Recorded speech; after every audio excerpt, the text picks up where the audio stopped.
বাবা, আমাদেরকে একটু দয়া করো বাবা। সবকিছু হারিয়ে আমরা যে আজ বনে বনে ঘুরছি, আজকে রাতটুকু এখানে কাটাতে চাই। ওরা নিশ্চয়ই স্বামী স্ত্রী। না বাবা, মনে মনে জানি ঠিকই, কিন্তু বিয়ের কাজ এখনো সম্পূর্ণ হয়নি। বুঝেছি, তাহলে তোরা প্রেমের বোঝাবি। তাও বটে। ঠিক আছে, তোরা আমার সাথে। তোদের দুটি হাত আমি এক করে দিই। এবার আমার সাথে। তোদেরকে নিয়ে যাবো ওই ডাকাতের আড্ডা? হ্যাঁ, ডাকাতের আড্ডা। ভয় পাওয়ার কিছু নেই। সে যেমন দরদি, তেমনি গরিবের বন্ধু। উপবাসীদের মুখে তুলে দেয় অন্ন, বস্ত্রহীন মানুষের দেয় বস্ত্র, আর আশ্রয়হীন মানুষের দেয় আশ্রয়। তাই তোরা সেখানে গেলে কোন বিপদ থাকবে না। আয়, তোরা আয় আমার সাথে।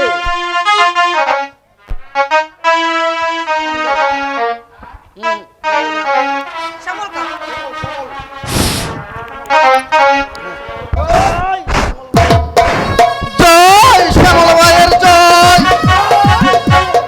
জয় শ্যামল ভাইয়ের জয়। ভাই সব, আজ আমি ডাকাতি করছি। ওই রাজার চোখে আজ আমি পীড়িত ডাকাত। কিন্তু কেন আমি ডাকাতি করছি? রাজার ওই সূর্য পাহাড় লোকেরা আমাকে ডাকাতে পরিণত করেছে। আজ কাঞ্চননগরের প্রজারা না খেয়ে থাকলেও কাজটা তাদেরকে দিতেই হবে। কিন্তু অত্যাচারী শোষণের চাকা না হয় তাদেরকে যে পৃষ্ঠ হয়ে মরতে হতো। কিন্তু কেন এই নির্যাতন আমরা সহ্য করব? আমরা তাই বলছি, রাজার অত্যাচার চোখ বুঝে আর সহ্য করব না। অন্যায়ের বিরুদ্ধে আমরা দাঁড়াবো, তাদেরকে চাবুক কেড়ে নিয়ে। তোমাদেরকে তাই করতে হবে, না হলে যে রাজা আমাদের সকল প্রজারা নাচেই মনে থাকতে হবে। তাহলে আমরা কি করব শ্যামল ভাই? ওই রাজার লোকেরা রাজস্ব আদায় করতে এলে একটি প্রজা যেন এখান থেকে ফিরে না যেতে পারে। প্রয়োজন হলে একটি রাজার লোক যেন এখানে এই কাঞ্চননগর থেকে ফিরে যেতে না পারে, সেই ব্যবস্থাই তোমাদেরকে করতে হবে। তুমি যাভাবে বলবে আমিও তাই করব। এবার তোমরা যাও, আর তোমরা আমার উদ্দেশ্যে সকল জনতার মাঝে ঘোষণা করে দেবে। আমরা তাই করব শ্যামল ভাই। জয় শ্যামল ভাইয়ের জয়।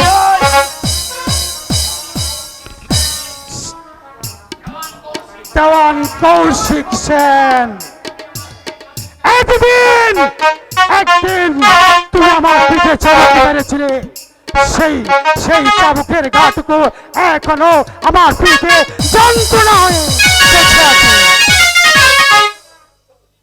যতদিন পর্যন্ত আমি সেই চাবুকের গায়ের প্রতিশোধ না নিতে পারি, ততদিন পর্যন্তই এই শ্যামলকার প্রাণ কিছুতেই শীতল হবে না, কিছুতেই না।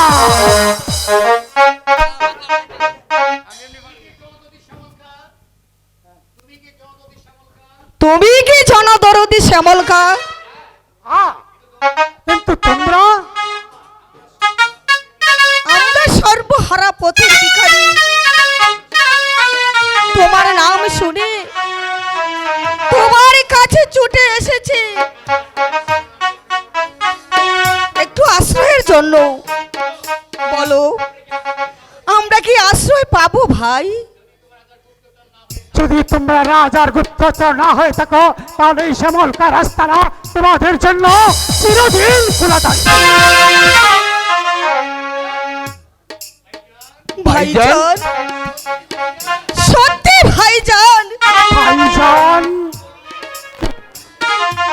আমাকে আমাকে তোরা ভাই, যার নাম শুনলে সবাই ঘৃণায় মুখ ফিরিয়ে নে, আর তোরা তোরা আমাকে ভাইজান বলে ডাকে। ভাইজান, সবাই মুখ ফিরিয়ে তাকলেও, ঘৃণায় মুখ ফিরিয়ে নিলেও আমার কাছে তুমি আমার ভাইজানই ভাইজান হয়ে। ঠিক আছে বোন, আজ যখন তুই আমাকে ভাইজান বলে সম্বোধন করলি, তাহলে আজ থেকে তোকে আমি বোনের মর্যাদা দিয়ে আমার বুকে টেনে দিলাম। আর শ্যামল ভাই, দাঁড়িয়ে কেন, দূরে দাঁড়িয়ে কেন, আয় আজ হতে এই শ্যামল তার বুকে আয়।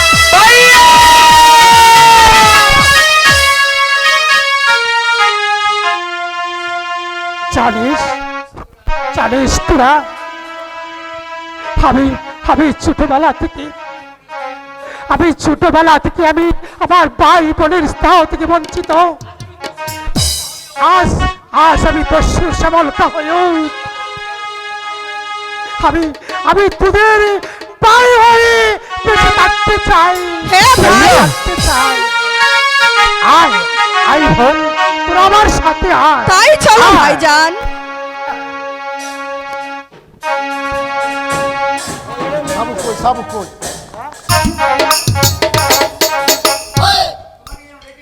তোমাকে এখানে কেন ডেকেছি জানো রাবণ সেন? আজ তোমার সাথে আমার কিছু পরিজনের কথা আছে, তাই তো তোমাকে নির্জনে সব বলবো বলে ডেকেছি। বলুন কি সেই কথা? কথাটা হচ্ছে ওই ওই সিংহাসন নিয়ে। রাজ সিংহাসন। হ্যাঁ, রাজ সিংহাসন।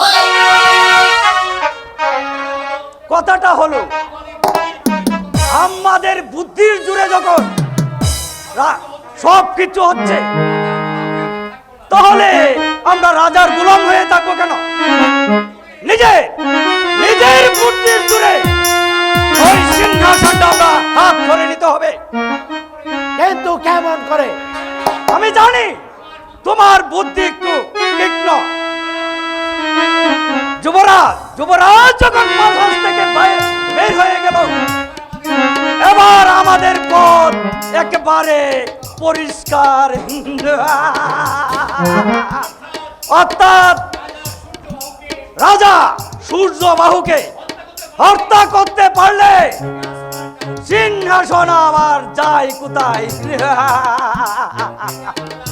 এতে আমার লাভ। লাভ লাভ তোমার অনেক, যদি তুমি আমার কথা শোনো। শুধু আমাদের কাজে জয়ী হতে পারি, তোমার ছেলে সুমন খানের সাথে আমার একমাত্র কন্যা বিয়ে দিয়ে তোমাদের সাথে হয়ে যাবে আমাদের বৈবাহিক সম্পর্ক।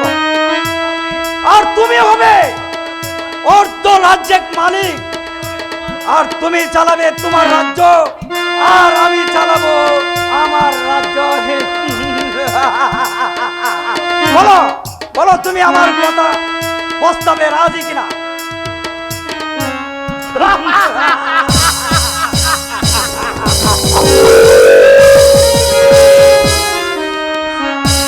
সাব্বাস সাব্বাস রাবণ সেন, সাব্বাস। এবার এসো, দুজনেই কাজে নেমে পড়ি। কিন্তু মনে রাখো রাবণ সেন, জয় আমরা নিশ্চিত হব, নিশ্চিত হব। চমৎকার বুদ্ধি দেওয়ানি। আপনার বুদ্ধি জুড়ে আমি হবই অর্ধ রাজ্যের মালিক।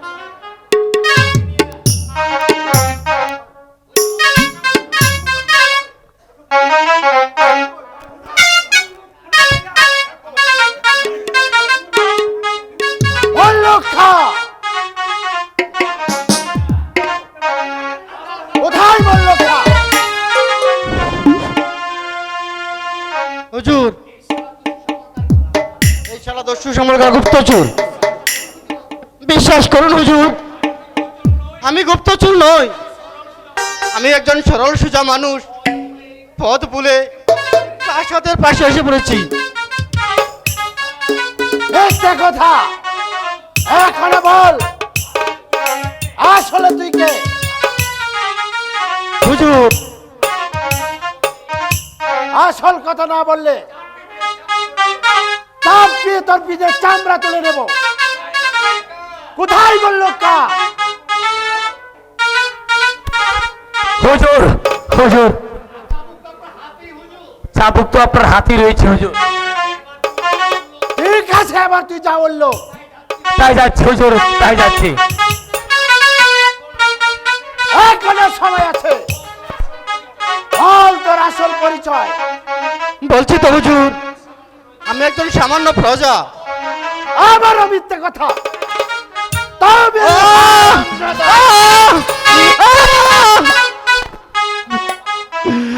যত পারুন চাবুক মারুন, যা সত্য তাই বলছি। এবারও মিথ্যে। এবারও মিথ্যে। চাবুক বন্ধ করুন পিতা। কেন বন্ধ করবো? ওকে আমি চাবুক মারতে দেব না। বলে যাচ্ছে সমর, তুই আমার পুত্র। পুত্র হলেও পিতার অন্যায় শাসন আমি কিছুতেই মেনে নিতে পারছি না পিতা। তুমি চলে এসো ভাই। না, সে যাবে না।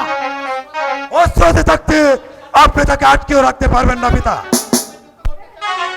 পিতার বিরুদ্ধে যুদ্ধ করতে চাস? প্রয়োজন হলে আমি তাই করবো পিতা। তবু ওদের গায়ে একটু কাঠের আচুর আমি পড়তে দেবো না পিতা। বেশ, আমি তাকে নিতে দেবো না। আপনি তাকে আটকিয়ে রাখতেও পারবেন না। আসুন।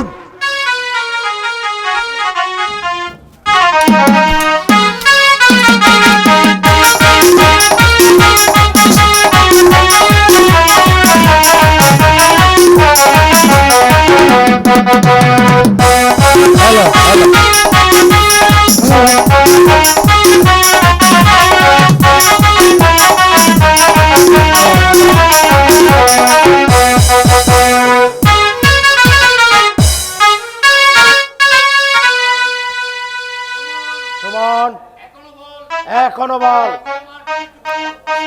তুই আমার বিরুদ্ধে অস্ত্র ধরবি না।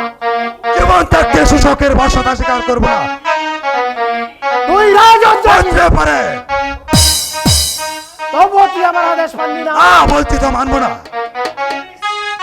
এই কে আছিস?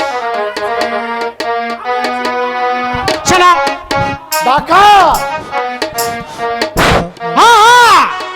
আজ আমি তোমার চোখে ডাকাত, আর আমি সাধারণ জনগণের কাছে মানুষ। কি চাও তুমি? আমি চাই আমার অনুচর আর এই সুমন সেনের মুক্তি। যাও, এই মুহূর্তে তুমি এই স্থান ত্যাগ করো। যাও, নইলে আমার এই তরবারি হাতে না। যাও বলছি।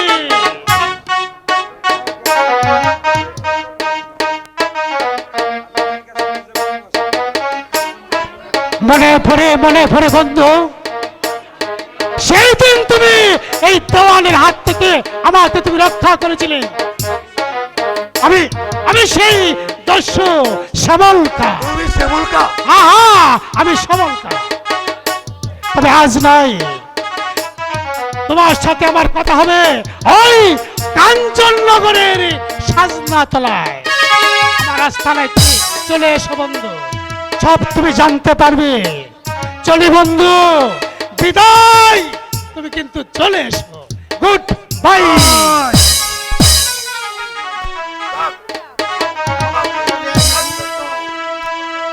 দিন অত্যাচারের মাত্রাটা যেন বেড়েই চলেছে।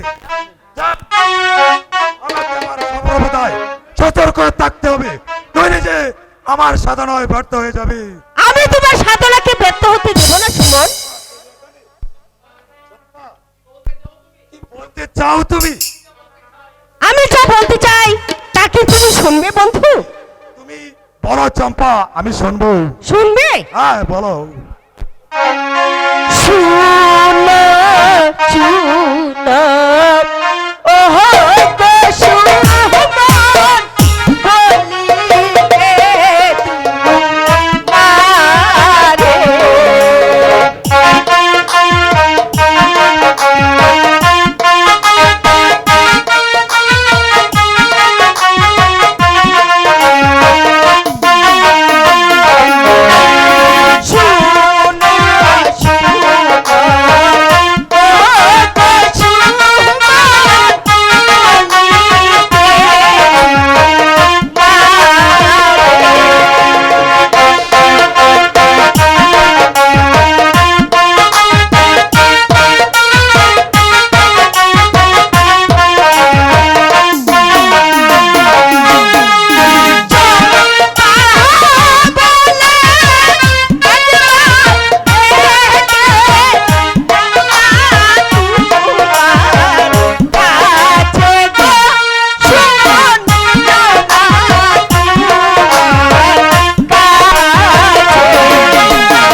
আচ্ছা তুমি একটা গান গিয়ে আমাকে শোনাবি?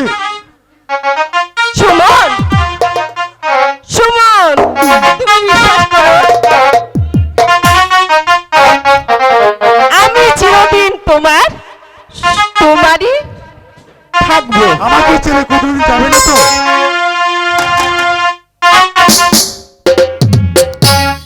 চিরদিনে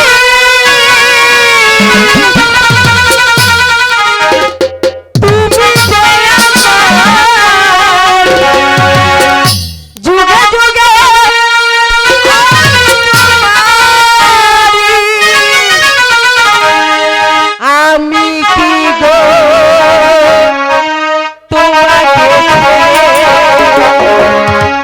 একা একা থাকতে পারি।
না, আমি যে এসব ভাবতে পারছি না চম্পা। তার পূর্বে আমাকে এই রাজমহলে শান্তি ফিরে আনতে হবে চম্পা, শান্তি ফিরে আনতে হবে। আমি আসি চম্পা। ঠিক আছে, আমিও চম্পাবতী দেখে নেব তুমি আমাকে ভালো বাসো না কি করে।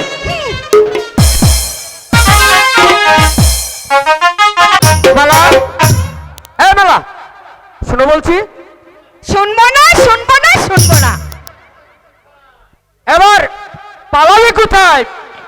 এই চারু, চারু বলছি। কাছে